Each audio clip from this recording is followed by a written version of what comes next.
Hai teman-teman, salam 5 roti, 2 ikan, buka hati, diberkati Tuhan. Saya cukup prihatin dan kaget dengan peristiwa bunuh diri yang baru-baru ini terjadi. Memang berita tentang bunuh diri bukanlah berita yang asing di telinga kita. Sudah terlalu sering, sudah terlalu banyak berita-berita seperti itu. Bunuh diri karena bangkrut, bunuh diri karena dibully. Dan kita juga mendengar banyak artis Korea yang memilih untuk bunuh diri. Dan yang terbaru adalah ada dokter yang bunuh diri. Ada satu peristiwa bunuh diri yang paling tertanam di memori saya, yaitu saat saya mendengar bahwa Kurt Cobain, vokalis grup rock Nirvana, menembak kepalanya sendiri. Dia bunuh diri, justru saat dia berada di puncak ketenarannya. Sangat tragis, dan itu sangat mind-blowing bagi saya. Tapi ada satu peristiwa yang paling mengguncang iman saya, yaitu saat saya mendengar bahwa anak pendeta Rick Warren, pengarang buku bestseller The Purpose Driven Life, melakukan bunuh diri. Itu benar-benar mengguncang iman saya, saudara-saudara. Dan pikiran saya dipenuhi oleh pertanyaan, kok bisa ya anak pendeta besar seperti itu bunuh diri? Kita tentu prihatin atas semua peristiwa-peristiwa bunuh diri yang terjadi di sekitar kita. Dan tentunya kita turut berempati bersama-sama orang-orang yang mereka tinggalkan dan yang mengasihi mereka. Namun, setiap kali mendengar ada yang bunuh diri, saya teringat kembali sebuah pertanyaan yang beberapa kali diajukan kepada saya. Apakah semua orang yang bunuh diri pasti masuk neraka? Ini adalah sebuah pertanyaan klasik. Jawabannya sangat bergantung pada keyakinan saudara tentang keselamatan. Bergantung pada doktrin soteriologi yang saudara imani. Sebagian orang mengatakan bahwa semua orang yang bunuh diri pasti akan masuk neraka. Mengapa? Sedikitnya ada 3 alasan yang membuat mereka berpendapat seperti itu. Pertama, karena orang yang bunuh diri melakukan salah satu dosa yang terbesar, yaitu membunuh. Mengambil nyawa manusia secara paksa. Padahal mengambil nyawa manusia adalah haknya Allah. Dalam hal ini, mereka membunuh diri mereka sendiri. 2. Terkait dengan dosanya itu, dia tidak sempat meminta pengampunan dosa saat dia mati. Sehingga dia menghadap Tuhan dalam keadaan membawa dosa yang sangat mengerikan ke hadapan Tuhan. Yang ketiga, orang yang bunuh diri sebenarnya menunjukkan bahwa orang tersebut belum benar-benar percaya kepada Tuhan Yesus. Pencobaan-pencobaan yang kamu alami ialah pencobaan-pencobaan biasa yang tidak melebihi kekuatan manusia. Sebab Allah setia dan karena itu Ia tidak akan membiarkan kamu dicobai melampaui kekuatanmu. Pada waktu kamu dicobai, Ia akan memberikan kepadamu jalan keluar sehingga kamu dapat menanggungnya. Nah, berdasarkan ayat ini, mereka yakin bahwa jika seseorang sudah benar-benar percaya kepada Tuhan Yesus, maka dia pasti akan dikuatkan oleh Allah, sehingga dia tidak mungkin bunuh diri. Saudara-saudara, itulah sedikitnya 3 alasan yang sering diberikan oleh orang-orang yang yakin bahwa orang yang bunuh diri pasti masuk neraka. Benarkah semua orang yang bunuh diri pasti masuk neraka? Perbedaan doktrin soteriologi akan mengakibatkan jawaban yang berbeda atas pertanyaan tersebut. Saya akan mencoba untuk menjawab pertanyaan tersebut sesuai dengan doktrin soteriologi yang saya yakini. Pertama, saya meyakini bahwa seseorang diselamatkan bukan karena perbuatannya sendiri. Dia orang baik atau jahat, dosanya banyak atau sedikit, dia sempat minta ampun atau tidak saat dia mau mati. Bukan karena itu. Keselamatan itu adalah anugerah Allah karena kebaikannya yang diterima oleh manusia hanya dengan iman atau percaya kepada Tuhan Yesus. Aku berkata kepadamu, sesungguhnya barang siapa percaya, ia mempunyai hidup yang kekal. Sebab karena anugerah kamu diselamatkan oleh iman. Itu bukan hasil usahamu, tetapi pemberian Allah. Itu bukan hasil pekerjaanmu, supaya tidak ada orang yang memegahkan diri. Jika ada orang yang mengatakan bahwa keselamatan adalah anugerah Allah yang diterima dengan iman, tapi harus disertai dengan perbuatan yang baik yang sesuai dengan firman Tuhan, maka itu berarti keselamatan adalah anugerah ditambah perbuatan baik manusia. Itu sama saja bukan anugerah. Saya menolak pendapat seperti ini. Keselamatan itu adalah anugerah, diterima dengan iman. Titik. Tidak boleh ditambahkan apapun juga. Ini adalah harga mutlak. Jadi, jika orang yang bunuh diri itu sudah benar-benar percaya kepada Tuhan Yesus, maka karena kebaikan dan kemurahan Allah, dia akan bersama-sama Tuhan Yesus di sorga. Dan sebaliknya, jika seseorang meninggal dunia, baik karena bunuh diri atau sebab-sebab lain, tanpa pernah percaya kepada Tuhan Yesus, maka dia pasti akan masuk neraka. Jadi ingat ya saudara-saudara, jika sungguh-sungguh percaya pada Tuhan Yesus, pasti diselamatkan. Itu adalah jaminan yang diberikan oleh Allah kepada semua orang yang percaya kepada Tuhan Yesus. Nah, tentu akan muncul pertanyaan baru. Apakah orang yang sudah benar-benar percaya kepada Tuhan Yesus bisa bunuh diri? Bukankah Allah pasti akan memberikan kekuatan kepada umatnya seperti yang dinyatakan di dalam 1 Korintus 10 ayat 13 itu? Saudara-saudara, saya setuju bahwa Allah akan senantiasa memberikan kekuatan bagi umatnya. Tapi hidup tidak sesederhana seperti itu. Karena realitanya dalam dunia yang sudah penuh dosa ini, banyak situasi dan kondisi yang demikian berat yang membuat orang percaya tidak bisa mengalami kekuatan yang diberikan Allah. Tidak bisa mengalami hidup yang berkemenangan di dalam iman. Tapi itu bukan berarti mereka tidak beriman kepada Tuhan Yesus. Saya akan memberikan 2 contoh untuk kita pikirkan bersama. Yang pertama, kisah Simson yang mati bunuh diri. Berkatalah Simson, biarlah kiranya aku mati bersama-sama orang Filistin ini. Lalu membungkuklah ia sekuat-kuatnya. Maka rubuhlah rumah itu, menimpa raja-raja kota itu, dan seluruh orang banyak yang ada di dalamnya. Yang mati dibunuhnya pada waktu matinya itu, lebih banyak daripada yang dibunuhnya pada waktu hidupnya. Bagi saya, Simson mati bunuh diri. Mengapa? Karena dia melakukan perbuatan dengan sadar yang menyebabkan kematiannya sendiri. Apakah Simson bukan orang percaya? Bukan umat Allah? Tidak mungkin. Dan apakah lagi yang harus aku sebut? Sebab aku akan kekurangan waktu. Apabila aku hendak menceritakan tentang Gideon, Barak, Simson, Yefta, Daud, dan Samuel, dan para nabi, yang karena iman telah menaklukkan kerajaan-kerajaan.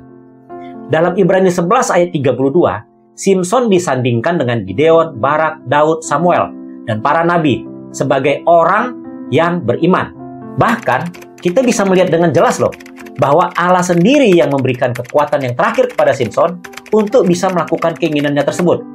Simson berdoa, meminta kekuatan untuk yang terakhir kalinya kepada Allah, dan Allah mengabulkannya. Padahal, perbuatan Simson mengakibatkan kematian dirinya sendiri. Kisah Simson ini menunjukkan bahwa paling tidak ada satu contoh di mana orang beriman melakukan bunuh diri. Jadi, pendapat yang mengatakan orang yang benar-benar beriman tidak mungkin bunuh diri, bagi saya, itu tidak benar. Saya berikan satu contoh lagi. Pada 11 September 2001, Menara World Trade Center WTC di New York ditabrak oleh 2 pesawat hingga roboh. Peristiwa itu sering disebut sebagai tragedi 9/11. Untuk memperingati hal tersebut, dibangunlah Memorial and Museum 9/11 yang berada di pusat kota Manhattan dan dibuka untuk umum pada 2014. Ada satu ruangan di museum itu yang khusus memamerkan foto-foto yang mengejutkan dan membuat banyak orang merasa ngeri. Foto-foto tersebut menggambarkan orang-orang yang terpaksa membuat pilihan yang sangat mengerikan. Mereka memilih melompat dari ketinggian puluhan meter daripada mati terbakar hidup-hidup di gedung yang sedang terbakar itu. Mereka memilih mati dengan cara yang cepat dibandingkan kematian yang jauh lebih menyakitkan, jauh lebih mengerikan. Mereka mati bunuh diri. Seandainya di antara mereka ada anak-anak Tuhan, ada orang yang sungguh-sungguh percaya, apakah keputusan lompat itu berarti mereka bukan anak Tuhan yang sejati? Atau mereka kurang beriman? Saya rasa nggak begitu ya. Keputusan itu mereka ambil dalam situasi yang begitu panas yang tak tertahankan, situasi yang menggoncang dan mengerikan. Kita tidak bisa memahaminya karena kita tidak mengalaminya. Memang saya mengakui itu adalah keputusan yang tragis. Namun di situasi seperti itu, saya merasa saya dapat memahami keputusan mereka. Dan saya tidak mungkin mengatakan bahwa anak Tuhan yang ikut melompat bukan anak Tuhan yang sejati. Saat peristiwa bunuh diri terjadi, sebagian besar pelaku dalam keadaan depresi, tertekan, mengalami kesedihan yang amat sangat, atau rasa takut yang tak bisa kita bayangkan. Itu semua membuat kondisi kejiwaan seseorang tidak seimbang. Fungsi otaknya tidak sehat dan tidak berfungsi dengan normal. pikiran juga tidak jernih, kehilangan pengendalian dan kesadaran diri. Nah, dalam kondisi seperti itu, bisa saja seorang anak Tuhan lupa akan janji penyertaan dari Tuhan, lupa untuk berserah kepada Tuhan. Mereka tidak bisa menikmati dan mengalami kekuatan yang diberikan oleh Tuhan. Tapi sebenarnya ya, kalau kita pikir-pikir, bukankah kita juga pernah atau bahkan sering mengalami hal itu? Kita dicobai iblis dan kedagingan kita. Apakah kita selalu menang? Enggak lah. Sering kan kita kalah oleh pencobaan? Memang kalahnya kita bukan dalam bentuk bunuh diri, tapi tetap saja kita kalah. Makanya anak Tuhan tetap saja ada yang mencuri, ada yang korupsi, ada yang terlibat suap-menyuap. Ada kan? Nah, itu poin yang ingin saya tekankan. Anak Tuhan bisa kalah dengan pencobaan. Pencobaan-pencobaan yang kamu alami ialah pencobaan-pencobaan biasa yang tidak melebihi kekuatan manusia. Sebab Allah setia dan karena itu Ia tidak akan membiarkan kamu dicobai melampaui kekuatanmu. Pada waktu kamu dicobai, Ia akan memberikan kepadamu jalan keluar sehingga kamu dapat menanggungnya. Lalu, jika kita kalah, berulang-ulang kali kalah terhadap pencobaan, apakah itu berarti kita bukan anak Tuhan? Nggak gitu kan? Lalu, mengapa 1 Korintus 10 ayat 13 tidak tergenapi dalam hidup kita? Mengapa kita kalah? Jawabannya, bukan karena ayat itu tidak berlaku bagi kita. Bukan karena kita belum sungguh-sungguh percaya pada Tuhan Yesus. Bukan. Tapi, karena kita tidak menggunakan kekuatan yang Allah berikan. Dalam artian, kita tidak mengandalkan kuasa Roh Kudus. Kita tidak membiarkan diri kita dipimpin dan dipenuhi oleh Roh Kudus saat berhadapan dengan pencobaan. Kita tidak berserah sepenuhnya ke dalam tangan Allah. Itu yang membuat kita kalah.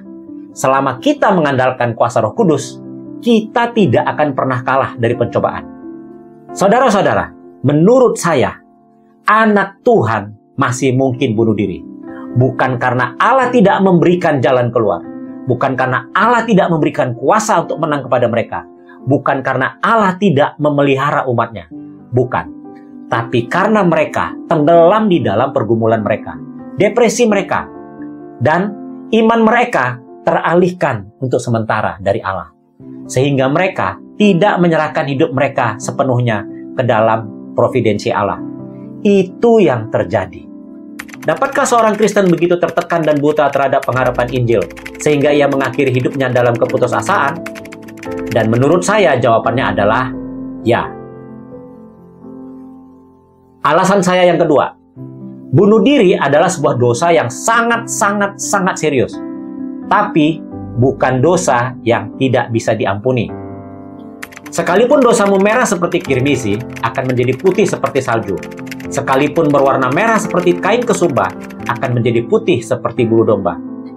Bagi saya, membunuh itu adalah dosa yang merah seperti kirmisi. Baik membunuh orang lain, maupun membunuh diri sendiri. Tapi dosa yang sangat serius itu pun, yang sangat merah seperti kirmisi itu pun, sudah diampuni oleh Tuhan Yesus di kayu salib. Saat dia berteriak, sudah selesai, tetelestai. Itu artinya semua dosa orang-orang percaya, semua dosa orang-orang pilihan sudah diampuni. Semuanya, tidak ada yang tersisa, termasuk dosa bunuh diri. Memang ada satu dosa yang tidak akan diampuni Allah, yaitu dosa menghujat Roh Kudus. Tetapi apabila seorang menghujat Roh Kudus, ia tidak mendapat ampun selama-lamanya, melainkan bersalah karena berbuat dosa kekal. Nah, apakah itu dosa menghujat Roh Kudus? Pekerjaan Roh Kudus yang paling penting dan utama adalah mengajak orang berdosa untuk percaya kepada Tuhan Yesus. Menghujat Roh Kudus artinya kamu menolak untuk percaya kepada Tuhan Yesus. Nah, karena pengampunan dosa, keselamatan atau hidup yang kekal, dan semua berkat-berkat rohani itu ada di dalam Tuhan Yesus, maka menolak Tuhan Yesus berarti menolak semuanya itu, termasuk menolak pengampunan dosa. Itulah yang dimaksud dengan dosa menghujat Roh Kudus. Dan itulah mengapa dosa menghujat Roh Kudus tidak bisa diampuni, karena itu sama saja menolak Tuhan Yesus, menolak pengampunan yang hendak diberikan Allah. Sekarang kita kembali lagi ke topik awal. Bunuh diri memang dosa yang sangat serius, tapi dosa itu tidak bisa menghalangi orang yang percaya untuk menerima hidup yang kekal.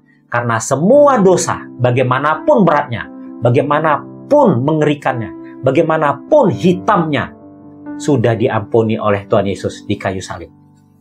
Saudara-saudara, memang bagi beberapa orang, hidup ini kadangkala begitu sulit, begitu berat. Mereka mengalami penderitaan yang tak terkatakan, yang tak bisa dijelaskan dengan kata-kata. Ada juga anak-anak Tuhan yang mengalami kelemahan pribadi, seperti depresi yang mendalam, gangguan kejiwaan, kelemahan mental, dan sebagainya, yang membuat hidup ini menjadi begitu mengerikan bagi mereka.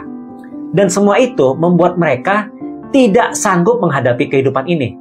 Apalagi di saat-saat tertentu, mereka seperti teralihkan daripada Allah. Mereka tidak berserah kepada Allah. Mereka tidak mengarahkan pandangannya kepada Allah. Tapi bukan berarti mereka tidak percaya kepada Allah. Dan karena itu, mereka memilih untuk mengakhiri hidupnya. Tentu saja, itu bukan sebuah pilihan yang benar. Itu pilihan yang berdosa dan mendukakan hati Allah. Namun, itulah realita yang memilukan yang kita temukan di sekeliling kita. Itulah realita dunia yang berdosa. Itulah realita dari kita, manusia yang sudah dirusak secara total oleh dosa. Kita adalah manusia yang kadang-kadang bisa menjadi sangat rapuh. Saudara-saudara, saya bukan sedang mau mengatakan bahwa bunuh diri itu diperbolehkan, atau bunuh diri itu bukan dosa. Bukan itu yang saya mau katakan. Saya mau tegaskan di sini. Bunuh diri adalah dosa yang sangat serius di hadapan Allah. Tidak boleh bunuh diri. Apapun yang terjadi, jangan pernah bunuh diri. Kalau pikiran itu muncul, carilah pertolongan segera. Berbicaralah dengan seseorang. Jumpai pendetamu atau orang-orang yang kamu tahu mengasihimu. Jangan pernah bunuh diri. Karena masa depan sungguh ada dan harapanmu tidak akan hilang. Ingat saudara-saudara, harapan selalu ada karena kita punya Allah yang maha besar. Allah yang sanggup untuk menolong kita. Allah yang sanggup memberikan kekuatan dan melepaskan kita dari semua beban hidup kita. Kita punya Allah yang bersedia untuk memelihara kita. Saudara-saudara, jangan pernah bunuh diri. Senantiasa berharap pada Tuhan. Arahkan pandanganmu pada Tuhan. Serahkan hidupmu pada Tuhan. Sebab Tuhan yang memelihara kita. Amin. Saya juga ingin mengingatkan kepada kita semua. Jika ada orang yang menyampaikan kepada kita bahwa dia mau bunuh diri, please, tolong, jangan anggap remeh hal tersebut. Ajak mereka bicara lebih dalam. Mungkin Tuhan sedang mau memakai kita untuk mencegah dia bunuh diri. Namun saudara-saudara, saat hal itu terjadi, kita tidak boleh menghakimi bahwa mereka yang melakukannya pasti bukan anak-anak Tuhan yang sejati. Saya percaya, jika mereka sudah benar-benar beriman kepada Tuhan Yesus, maka mereka akan menerima anugerah hidup yang kekal dan akan bersama-sama Tuhan Yesus di sorga.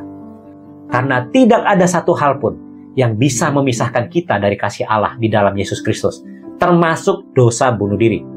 Sebab aku yakin bahwa baik maut maupun hidup, baik malaikat-malaikat maupun pemerintah-pemerintah, baik yang ada sekarang maupun yang akan datang, atau kuasa-kuasa, baik yang di atas maupun yang di bawah, ataupun sesuatu makhluk lain, tidak akan dapat memisahkan kita dari kasih Allah yang ada dalam Kristus Yesus Tuhan kita. Sekarang kita simpulkan semuanya ya. Saya tidak setuju dengan pendapat yang mengatakan bahwa orang yang bunuh diri pasti masuk neraka. Mengapa? 1. Kita memperoleh keselamatan bukan karena perbuatan baik kita, tapi hanya karena anugerah Allah semata yang diterima dengan percaya kepada Tuhan Yesus. Dengan kata lain, saat seseorang sungguh-sungguh percaya kepada Tuhan Yesus, maka dia pasti diselamatkan. Titik. Tidak ada tawar-menawar lagi. Dan hal ini dijamin oleh Allah sendiri. Sungguh-sungguh percaya kepada Tuhan Yesus, maka memperoleh hidup yang kekal. Kedua, meskipun bunuh diri adalah sebuah dosa yang menjijikkan di hadapan Allah, tapi bunuh diri termasuk dosa yang sudah diampuni oleh Allah di dalam kematian Tuhan Yesus di kayu salib. Bunuh diri memang dosa yang besar, tapi bukan dosa yang tidak bisa diampuni.